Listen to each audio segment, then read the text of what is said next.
Howdy. Today, we will be taking a look at Magic Square Munitioner. And, you know, the more I look at him, the more I think he kinda looks like Swindle from Transformers Generation 1. But that's probably just a coincidence. This figure comes with one arm-mounted shoulder cannon, one handheld blaster, one adapter for vehicle mode, and one alternate face sculpt. In his robot mode, Munitioner looks pretty good, although I wish there was some more detail on the front. As you swing around to the back of this figure, you'll notice that the legs in particular have a lot of extra sculpted detail, and while it still looks pretty simplistic, this sculpted detail helps to add to the figure and make it feel a lot more worth its money.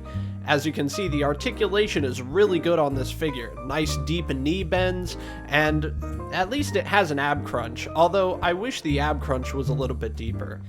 But this windshield, I wish so much that it was blue instead of this smoky gray plastic. I mean, the headlights, or the faux headlights on the waist, are blue.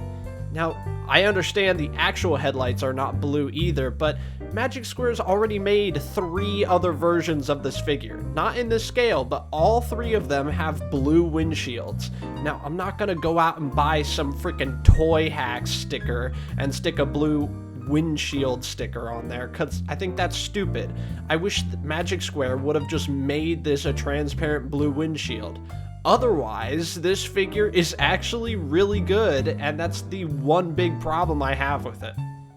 Here's how Magic Square Munitioner scales with Deluxe Class Deep Cover, Voyager Class Sweep, and Leader Class Grimlock.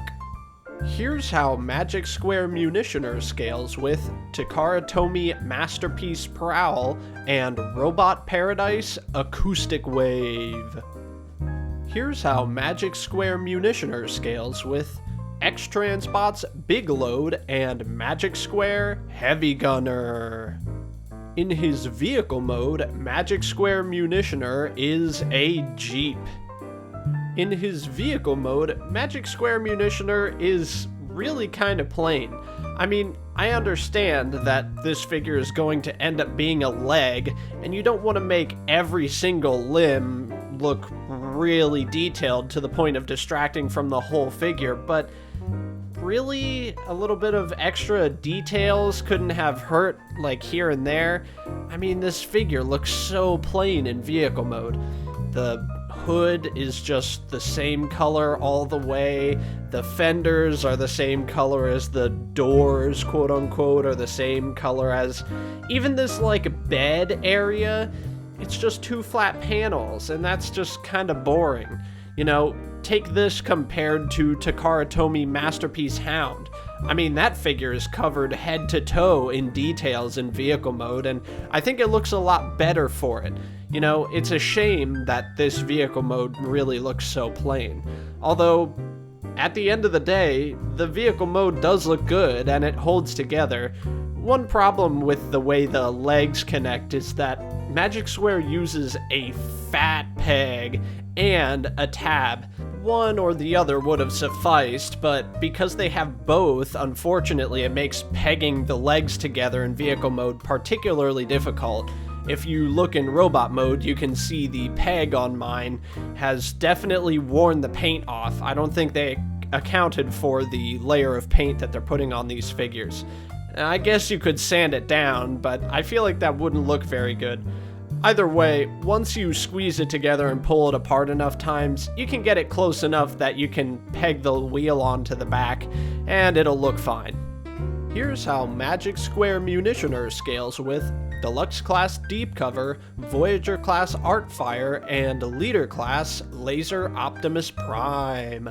Here's how Magic Square Munitioner scales with Takara Tomy Masterpiece Hound, Magic Square Heavy Gunner, and X-Transbot's Big Load. Now, as I mentioned earlier, this guy turns into the leg of a future combiner that Magic Square is currently working on. First, start off by removing the wheel, and then split the legs. Do not do this. You will scratch the paint on the legs. Just take the legs apart and fold the seats down. Once you've correctly folded the seats down, you can grab the leg, make sure that this back panel is on an angle, not all the way back, otherwise you won't be able to fold it up, and line these slots on the inside of the legs around the tab on the very bottom. Then, once you have the legs tabbed together, you can take this wheel, and there are 2 slots inside this back panel. This can be a little tricky once you put Magic Square Munitioner in the leg already, but just tab the wheel in, and then there's a tab further up the back of the leg that you can then peg into the bottom of Munitioner.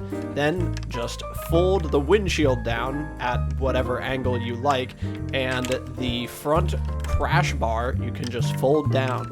And there you go, Magic Square Munitioner is ready to be combined. Here's how Magic Square Munitioner scales with Magic Square Heavy Gunner and Fans Toys Gary. I hope you've enjoyed this brief look at Magic Square Munitioner. I got this figure from Magic Square directly at magicsquaretoys.com. If there are any other figures you'd like me to take a look at next, leave a comment down below. And as always, I'm Leo, reminding you that plastic toys don't belong in plastic prisons. See you next time. Am I dumb?